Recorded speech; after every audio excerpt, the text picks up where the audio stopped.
You're listening to the Sanditon Chronicles, where we talk all things Sanditon and Sanditon adjacent. Come along with us as we dissect all of your favorite characters, scenes, and dialogue. We have so much to tell you. Hey guys, welcome back to another episode of the Sanditon Chronicles. I'm Maureen. I'm Janice. So we're going to be talking Edward and Augusta today, and this will probably be a shorter episode. We've already done when we've done the recaps, and we already did this is their relationship dynamic that we're talking with them. I don't think we've done their relationship dynamic yet. No, am I correct in that? Okay, good. I don't think so. I had a moment of fear that maybe we did. I mean, we have talked about them in the context of everything else going on. And the recaps and stuff. I mean, and like what happened between Charlotte and Xander when they went to get them back and, you know, that kind of stuff. But yes. I don't think we focused right on it. So I want to start by talking about what happened that got Edward to even pay any attention to Augusta. Yes. Let's dive right in. At the birthday party ball when he was dancing with Miss Hankins, and she told him that they had returned from Bath and that Augusta was an orphan, but was an heiress basically. Yep. And that you know who she was, and pointed her out. And his reaction was, but that doesn't make up for the loss of her parents, which I think he was genuine about. But his ears definitely perked up when he found out she was an heiress. That was an important piece of information. Miss Hankins has a way of giving out really important pieces of information. It's because she believes the best in everybody, and she thinks no one could possibly use this for nefarious reasons. Although it's weird because she's also a very astute character. In some ways, yeah. Yes. She's a little on the naive side. Yes. And I think when Edward said, it doesn't outweigh the loss of a parents, I think he did partially mean that because he is an orphan as well. Right, me too. But I think he also knew what Mrs. Hankins would respond to is a kindness, and then she would keep feeding him information, because Edward is also that kind of astute character where he looks for weaknesses in people and exploits them. Yeah. His ears definitely went up when he heard that. and so... Do you think their second meeting in town was an accident or on purpose? I think once he saw her, it wasn't an accident. I think I agree with that. On purpose. I mean, he didn't know she was going to be there, but once he saw that she was there, he turned her direction, and that is not the direction that Lady Denham was going. That's true, because he was all by himself when he bumped into her. Yeah. And a great interaction, Mm-hmm. So when they run into each other, he's like, well, my dear lady, please forgive me. And she's like, I'm not your dear lady. It was such a great line. And then he's like reading what she had dropped. Poetry? Are you the author? No lasting damage, I hope. And she says, as a matter of fact, I am mortally wounded. Yeah. A lot of rhetoric there. And then, that's when Mrs. Wheatley comes in and is like, hey, don't go with that guy. Yeah, but first, Lady D calls him and says, calls him over and says, is that Miss Colburn's niece? You better have very good reason for talking to her. Yeah, it was all she's still trying to punish him at that point. Right. And his reaction is, we barely spoke a word. She dropped the book. I returned it. It was entirely innocent. She doesn't really believe that. And Mrs. Wheatley right away says, do not have anything, stay away from that man, Miss Markham.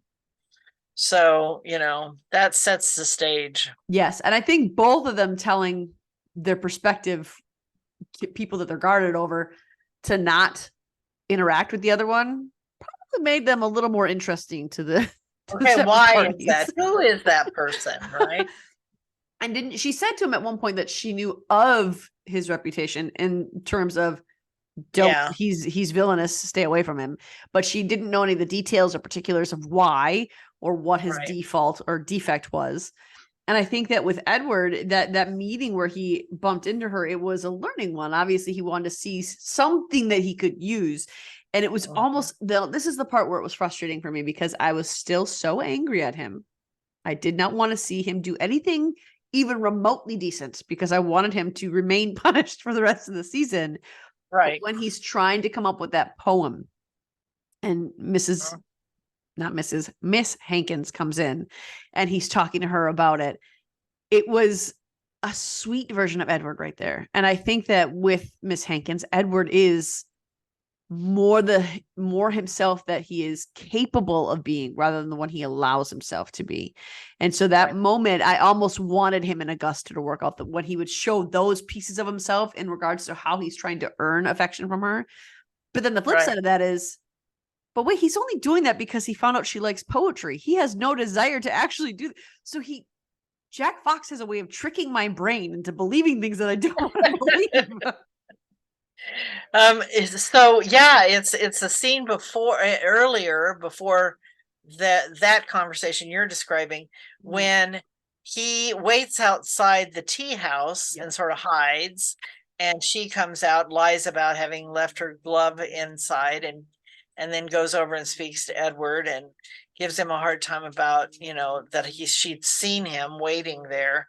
And then that's when he's asking her about that he's about to read. He wants to read her a poem that he hasn't yet written.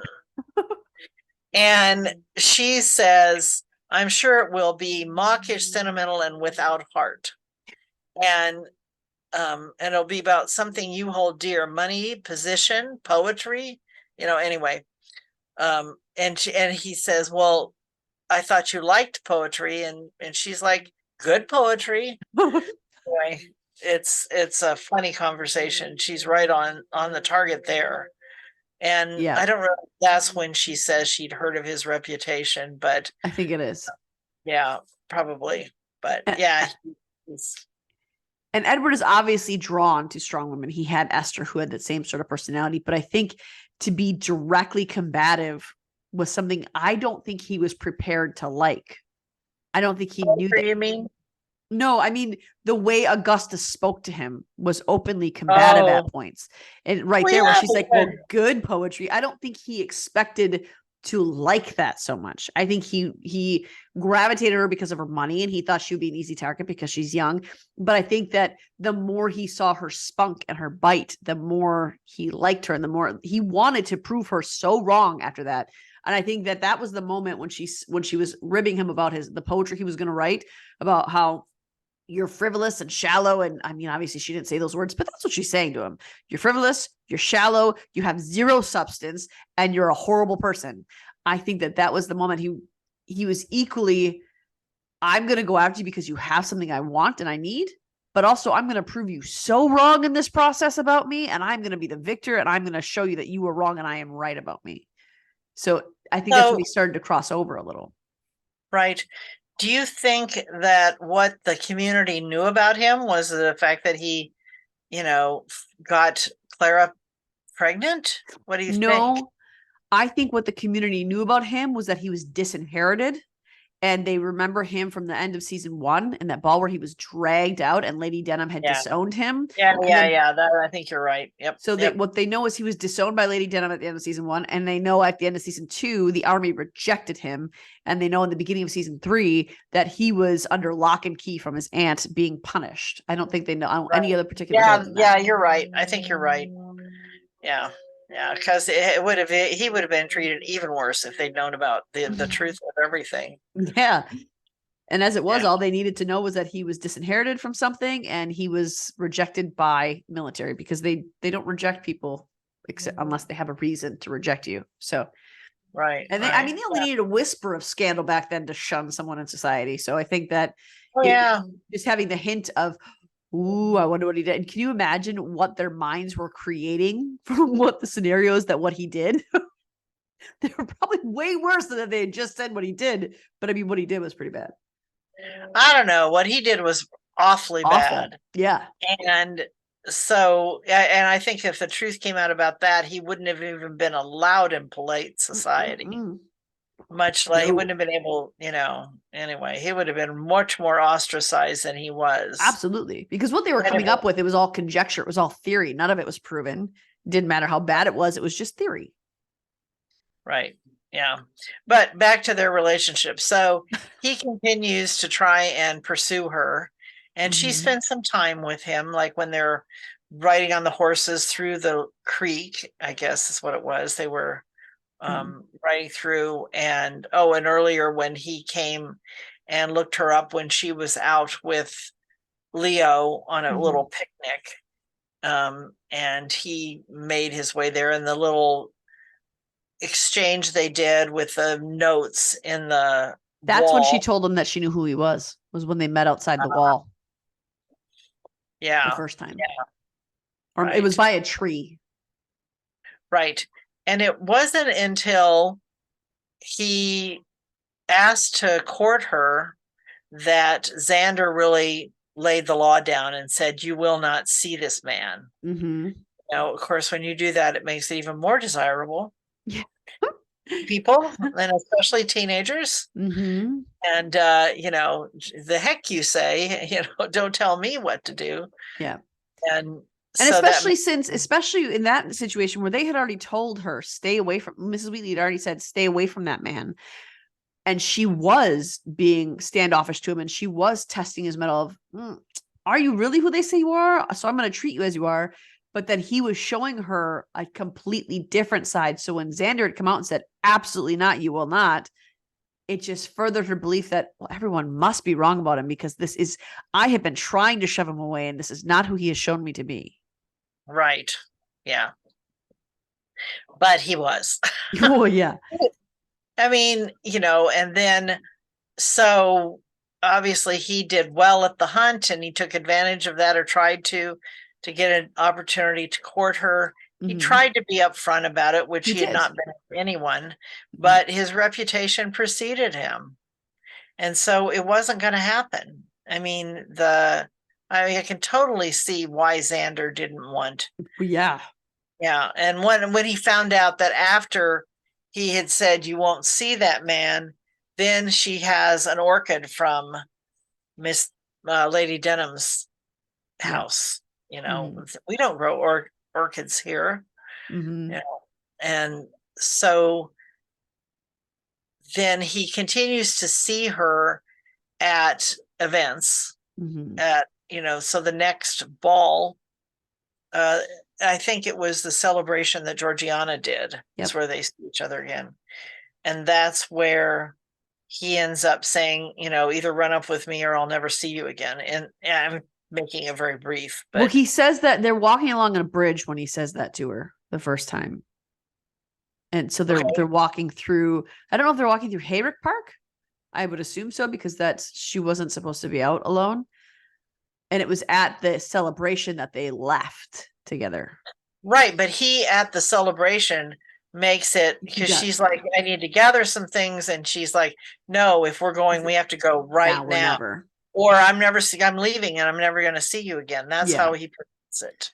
Yeah. And I mean, he lays down the groundwork when they're talking separately. And we need to not forget about the part where he approaches Leonora, and entices her into this secret, he sort of back to her military tendency, and interest in that, and help me with a secret mission, and so it is Leo that gives Augusta the note from him. Yeah. And I think he's also playing on what we talked about last week, where he has also realized the relationship that Augusta and Leo have. And so he's using Leo because he understands how close they've become. And that's the way in. Yeah. So we see what happens there. And of course, that's key later to finding out where they've gone. Yeah. Because she becomes aware of that.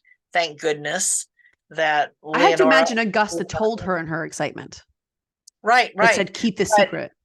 Right. But really, because she told Augusta, Augusta told Leonora because Leonora helped her out, Yeah. Present her with that. And so then they meet at the celebration, and during the fireworks, he spirits her off. Mm-hmm. And fortunately, the Hankins see them leave together. Yes. Or it would have been even worse. They would have been further behind. Mm-hmm. So, yeah, I mean, it's like, and then you see she is so innocent and so willing to believe things he's saying, which are not necessarily true. And it's interesting when they're traveling together. And I think he's having some regrets in a way, not that he would ever own up to it, because the fact when they're caught, he is willing to break her heart rather than ruin her. Mm-hmm. Well, which is what it boils down to. I think when he asked Xander permission to court her, which, I mean, that's pretty bold to ask him that in public when there's a lot of other people standing around. I think he truly thought that her reputation would redeem him. I don't think he enjoyed Edward's a social guy. Edward likes to be in the midst of it. He likes to have the respect. He likes to have the recognition. I think he wanted her reputation to redeem him, and he would kind of try. And then when Xander said absolutely not, he thought, well, you know what? Fine. I'm going to be who everyone thinks I am then. But I think that the more time he spent with Augusta, I think the more he genuinely started to feel for her. And so when they were on that bridge, I think he was actually a little torn because he didn't want to feel the way he felt about her, but I think he was starting to. And so he comes up with the idea of elopement, but there was something about the way he said that, something about the way he told her he was willing to do that with her, that there was almost like a hesitation on him telling her. And I don't think it was put on. I don't think it was, I'm just going to play coy so that you come with me. I think it was, this is what I would normally do, but I feel something for you and I don't want to ruin you at the same time. So he was warring with himself. And then when they find them, I think it was that moment he realized, oh crap, I'm in love with this woman. I cannot let her destroy herself for me. I think it's that when she says he's been the perfect gentleman and she's saying all these things to Xander in defense of Edward of what their time has been, he realizes I am in no way good enough for her. I am exactly as everyone says I am. I cannot be with her because not only would I ruin her with how we got married, but I know I will return to who I was and I will not be a match for her and she will be made miserable by being with me. Right. I mean, he is respectful enough that he doesn't sleep with her right away. Because he does love her. Yeah. I mean, he does in a certain way. In the only way Edward can. Yeah. He's not in love with her the way that some other people are, but he does love her. He genuinely cares about her and cares about her well-being and her welfare. Yes. And so he finally makes the right choice, but of course he does it in a way of hurting her because he kind of knows that's the only way she's going to break it off. Yep. Is if he's just really blunt. And he had to make it so A, she had no hope of him ever turning around, and B, he had to hurt her so deeply that she would never try to get him back. That it would be it's almost like he was teaching her a lesson because he even says, can you be so naive? He's trying to get her to understand, do not just fall for these things because someone says these things to you. I think in his care for her, he's also in his way warning her of what to look out for in the future, because we can see that when he becomes like at Lady Denham's wedding, almost wedding, the way Edward handled that situation was so much more responsible and compassionate than he had been in any of the seasons.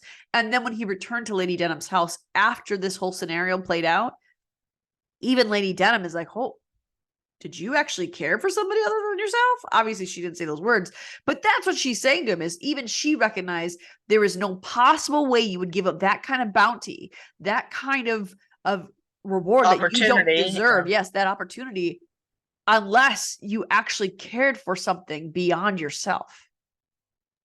Right. That it wasn't just he was caught and she held him off, but, and really Charlotte had the right approach, as did then Xander, and that is to not make it about us, Mhm. make it about him. Yep, exactly.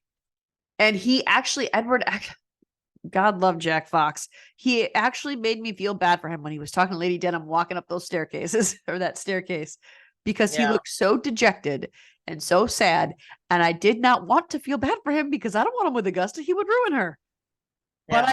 But I was at the same time, again, Jack Fox messes with my head because I at the same time was like, oh, but he loves her. They should be together.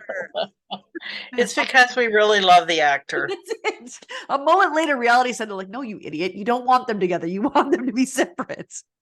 But Right. there Yeah. is that scene when they are at Hayrick Park eating lunch with the Montroses, and Xander asks Charlotte to speak to Augusta.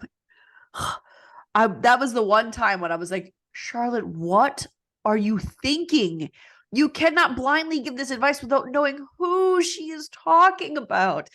But Augusta did that on purpose so that she could justify doing what she knew she was about to do. She was going to do it anyway, but she wanted to have at least one other person say, you know what, this is the right thing to do. Charlotte was two things. She was both talking to her about what she hoped for her to Augusta, but she was really talking about herself Yep. and the situation she was in. And she did ask who it was, and Augusta skirted that issue. And then that of should have course, been a tip off. yeah. And then when she finds out who it is, she's just like so upset about it, Yes. you know. And I've contributed to this unknowingly, and he was quite forgiving of Charlotte's part in it. Mm-hmm. I think he realized that Augusta did it in a way that would trick Charlotte into saying what Charlotte said. I still maintain that Charlotte should have been wiser about that, but she was in the midst of being broken between marrying a man she didn't want to marry and being around the one that she's in love with and wants to marry constantly. Right. So it was an emotional moment for her. So I get why she didn't, but I still think she should have been better about it, more smart about the advice she was in and out. More insistent on finding out who she was involved with. At the very least, yes. But yeah.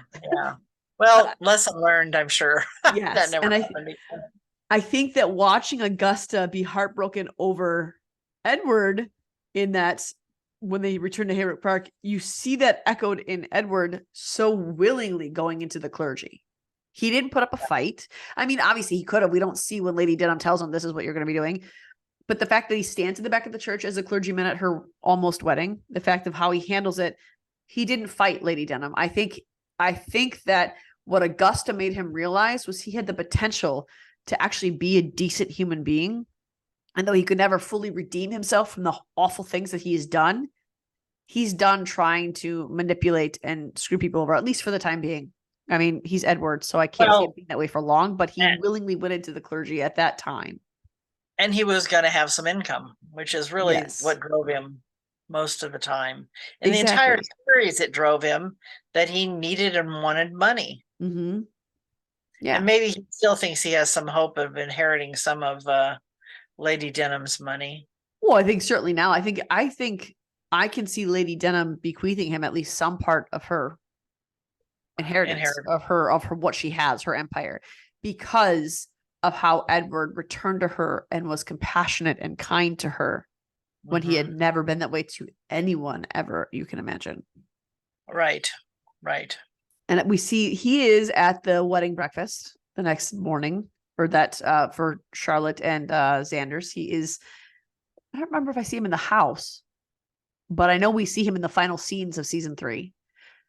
And Augustus, he is in the house, because I remember thinking, oh, Augustus is in there with him, but Augusta looks happy and she looks freer. So I think Edward, as much as we hated what happened there, as much as we hated what he did to Augusta, he did teach Augusta an incredibly valuable lesson. And whether he meant to or not, and I firmly believe that he did mean to in the end. I don't think he was always intending to be of service to her. In the end, he did try to be. I think he taught her a lesson that she absolutely needed to learn about men, about love, about society, and about what her worth is, and to not just throw it away on someone because they say pretty words. Right. And in that final scene, she's talking with another young man who's closer to her age, and his head is turned by a young woman who walks by. Yep. So he's not changed totally. No, not totally. And I don't, again, I think even if he was changed from the moment, he doesn't have Augusta's stabilizing influence because how she stabilized him was he had to be better to get in her good graces. So he had to do the right things. He had to do the right order. He had to say all the kind things, be kind to other people. Without that stabilizing influence, he wasn't going to stay that way for long, at least not in whole. Yeah. It was quite hard to watch her suffer Yes. after the breakup, Mhm. which especially for the family and for Leo. And she's like, I will never fall in love. It's a beastly business. Still my Yeah. favorite line. That's the one It that is. sticks with me more than anything else. And this is something that I've learned in my Christian faith of, sometimes we have to be brought really low to understand the high. Sometimes we have to be brought low to figure out where we're supposed to be leading. And I think that's true of Augusta. And I think that's what Edward did for Augusta, was brought her to a place where she was so depressed and so low that when she came out, and they did it with Charlotte too, brought her to a place of lowness and sadness to bring her back up to be corrected. Right. That she was rebuilt in a way that she had added things. And I imagine like remodeling a house, you tear down to the bare bones, but then when you refurbish it, or what is the word I'm looking for? It's not refurbish. Rebuild or remodel, renovate. Yeah. When you do that, you add all the newer appliances, you add all the newer shelves, all the newer things, you upgrade things. And I think that's what happened with Augusta, that he tore her down her defenses and made her sad, made her in a place of aching.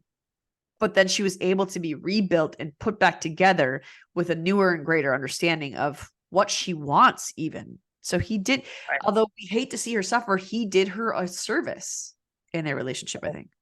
And that's the nicest thing I will say about Edward Denham. I almost said Edward Ferris.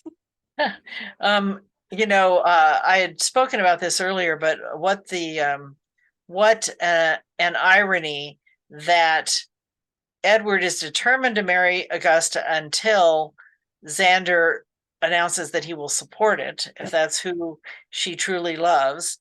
And ironic that he says to Augusta, I will never ask you to marry someone against your will, which is ironically what Charlotte is about to do. Yeah. And then also that, Sydney had said to Charlotte in the first season, are you really so naive? And that's exactly what Edward says to Augusta.